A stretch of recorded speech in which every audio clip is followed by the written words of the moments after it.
Bienvenue sur Africa 24 dans cette nouvelle édition de QG News. Au sommaire de l'actualité, la délégation de haut niveau de l'Union africaine poursuit les pourparlers au Burundi, composée de 5 dirigeants africains. Elle est chargée de mener des consultations pour convaincre de la nécessité d'un dialogue inclusif entre tous les acteurs burundais.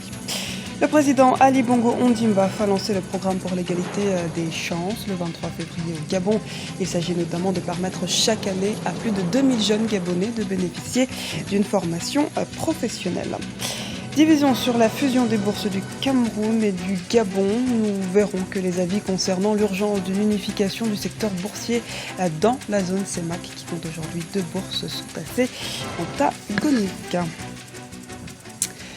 5 chefs d'État et de gouvernement africains sont arrivés jeudi à Bujumbura au Burundi pour une visite de 2 jours afin d'aider à remédier à la situation politique dans le pays, plongé dans une grave crise politique depuis avril 2015. La délégation rencontre le président Pierre Nkurunziza ce vendredi. La veille, les représentants de l'Union africaine ont rencontré les représentants des partis politiques. Concilier Nibigira, présidente du parti UPRONA, l'aile proche du pouvoir, s'est exprimé à ce propos. On l'écoute.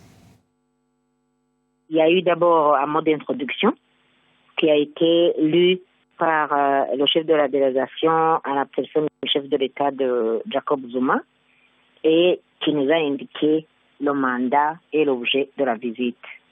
Et puis il a invité les représentants des partis politiques de dire un mot sur la situation qui prévaut au Burundi. Mais ce qui a été intéressant, c'est que après que chaque parti politique a présenté son point de vue, il nous a posé 4 questions très très intéressantes, c'est-à-dire est-ce que nous reconnaissons qu'il y a une crise au Burundi? Deuxième question, est-ce que depuis les élections de 2015, il y aurait eu une amélioration ou une évolution au Burundi? 3. Le secrétaire général des Nations Unies, qui vient de séjourner à Bujumbura, qu'est-ce qu'il a dit de la situation qui prévaut au Burundi?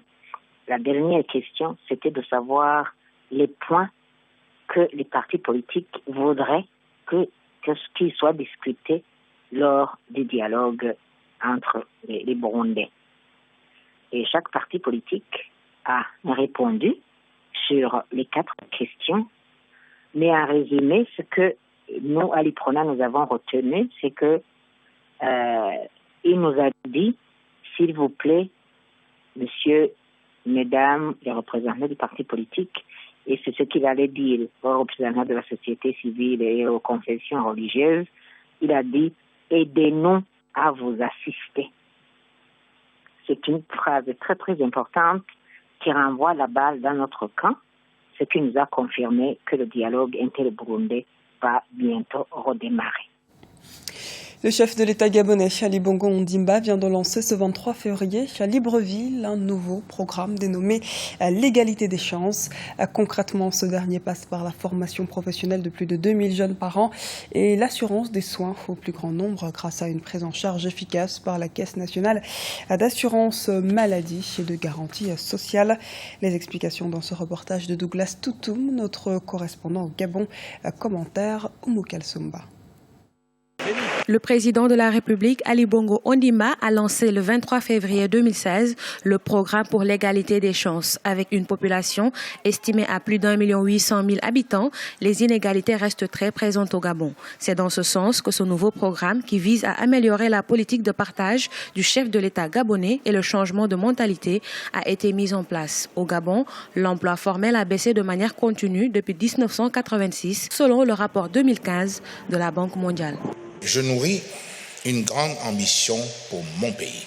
L'ambition que chaque Gabonaise et chaque Gabonais ait la même opportunité d'exprimer son talent, de subvenir à ses besoins sans considération de sa naissance, de ses relations, de sa richesse. Chaque Gabonais doit être jugé sur son savoir-faire et surtout son mérite. Au Gabon, le taux de chômage tourne autour de 30% chez les jeunes âgés de 15 à 24 ans et 26% chez les actifs de 25 à 34 ans, tandis qu'il est 2 fois plus élevé chez les femmes que chez les hommes.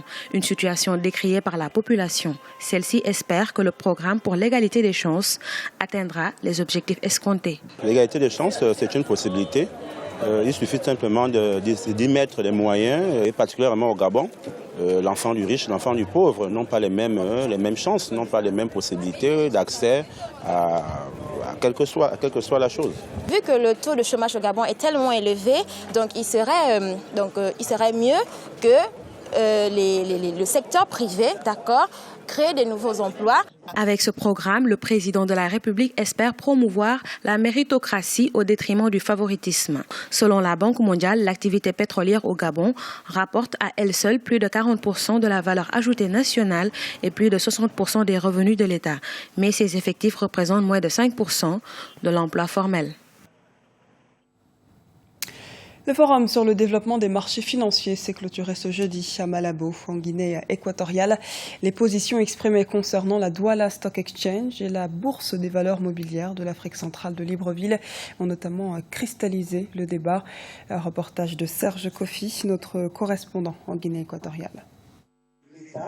Pendant 2 jours, près de 500 opérateurs financiers ont donné leur point de vue sur les recommandations du cabinet Roland Berger sur le potentiel du marché financier en Afrique centrale. Le cabinet préconise entre autres la fusion des 2 bourses, la BVMAC du Gabon et le DSX de Douala. Ce jeudi, les divisions sur la fusion des bourses du Cameroun et du Gabon se sont exprimées. Une nouvelle réglementation, une diversification de l'offre et le renforcement des acteurs du marché ont été au cœur des débats pour une dynamisation du marché financier régional. En connaissant la réalité de notre sous-région, nous avons pas la culture en matière de financière, le marché financier et boursier. Donc, c'est des éléments qu'il fallait quand même faire des remarques pour améliorer l'étude qui a été faite par le cabinet. L'ensemble des participants à ce forum, que ce soit des professionnels du marché, des représentants d'administration et des universitaires comme nous, a été édifié et peut repartir sereinement, chacun à son niveau, mener la tâche qui est la sienne de façon à améliorer le fonctionnement de notre marché au service de nos pays, au service de nos sociétés. Lors de ce partage d'expérience avec les acteurs du secteur et représentants d'institutions financières, des recommandations ont été faites afin de dynamiser le secteur des marchés financiers. Ce qui ressort le plus important, et je ne peux pas me manquer de le dire, c'est la volonté politique qu'il doit y avoir au sein des institutions et des décideurs de la CEMAC pour que cet outil tant attendu qu'est la bourse de valeur, qu'est le marché financier soit renforcé. Volonté politique au niveau des États. Les États ont, en 2001, porté à créer un marché financier par le constat qui était fait que le secteur bancaire n'était pas suffisamment outillé pour financer l'économie.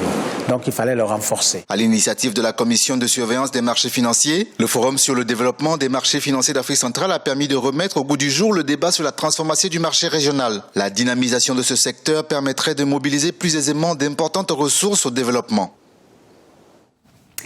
La 13e édition des 100 As de Mfoa s'est déroulée ce mercredi 24 février à Brazzaville, au sein de l'Institut français du Congo.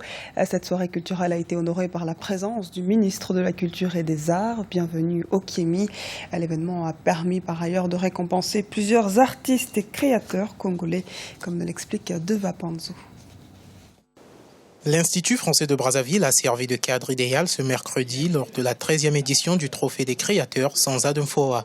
Organisé par le groupe Pelayombo, ce grand prix des arts et des lettres permet de mettre en exergue le vivier culturel congolais. Plusieurs artistes ont été primés dans diverses catégories parmi lesquelles la littérature, le théâtre, la sculpture, la mode, la musique. En 18 ans de carrière, pour une fois, mon talent a été récompensé et que je ne peux qu'être animé par l'envie d'aller au-delà de mes prestations.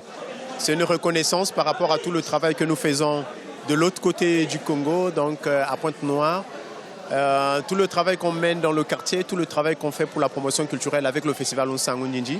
Et qu'on arrive aujourd'hui à avoir ce prix-là, on se dit, bon, on est content. La soirée a été agrémentée par des groupes de musique traditionnelle au grand bonheur des spectateurs.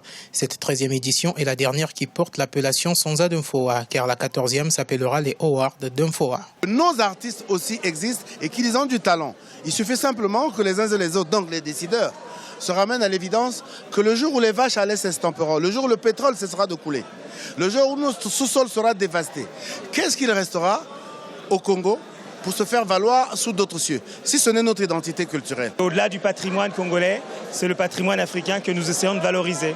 En même temps, il s'agit pour nous aussi de valoriser toutes les entreprises privées qui visent, là encore, à promouvoir les jeunes talents. Bien que le fonds de développement culturel reste insuffisant, le gouvernement devrait prendre des mesures beaucoup plus fortes pour aider davantage la création artistique au Congo. Le trophée des créateurs Sanza Dumfoa est organisé depuis 2003 par le groupe Pelayombo. Ce même groupe organise chaque année la Nuit du Congo A. Dans la dernière édition, s'est déroulée au siège des Nations Unies à New York en septembre 2015. C'était le journal de la rédaction. Merci de nous avoir suivis. Retrouvez dans un instant une nouvelle édition de l'actualité sur Africa 24.